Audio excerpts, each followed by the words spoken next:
Why is English spelling so weird? It starts back around the year 600 AD, when Christian missionaries arrived in England with their Roman alphabet. They found the Anglo-Saxons, who spoke a Germanic language with different kinds of sounds like th and ch that Latin didn't have. So scribes came up with their own ways to write them. Over a long time, everyone finally settled on the GH for the ch.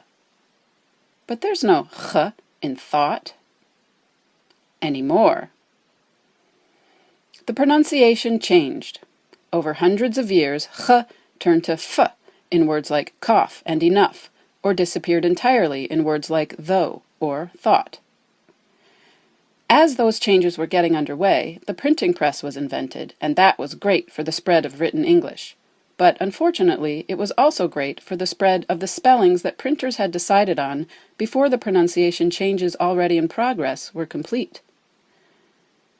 Other pronunciation changes that happened over this time period were the loss of certain sounds at the beginning of words, and an almost complete overhaul of the entire vowel system of English known as the Great Vowel Shift.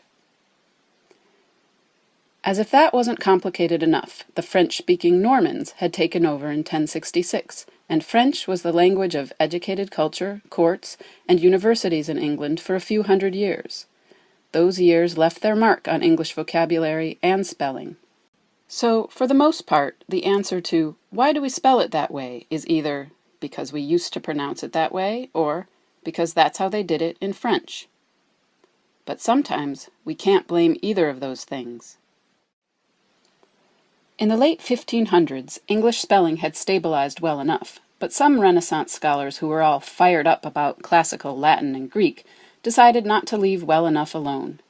They thought the glory of the ancient world should be better reflected in the current one.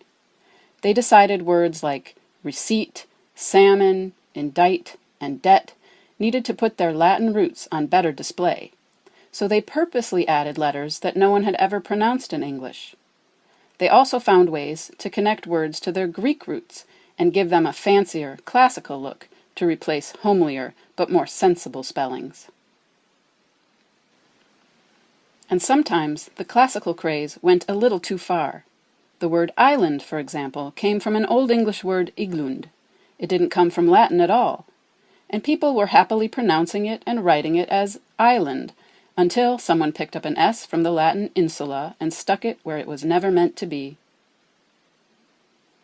Finally, we have a whole bunch of words that we simply borrowed from other languages as is, including another later wave of French words that we left in their original spellings.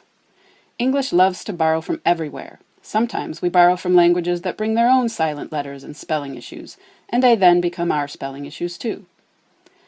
And sometimes we borrow the same word from two different places. That's what happened with colonel.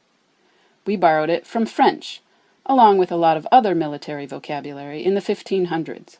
Back then they said it and spelled it as coronel. Later, English scholars started translating old Italian military treatises where it was colonnello. Time goes by, and, wouldn't you know it, people are spelling it the Italian way and pronouncing it the French way. Meanwhile, the French switched over to colonel in spelling and pronunciation. How boring is that? So there's a lot of blame to go around for the spelling situation we find ourselves in. You might not find any comfort in that the next time English sneaks up on you with another crazy spelling prank, but try not to get too mad at English. It's not an arbitrary meanie. It's just a victim of a complicated history.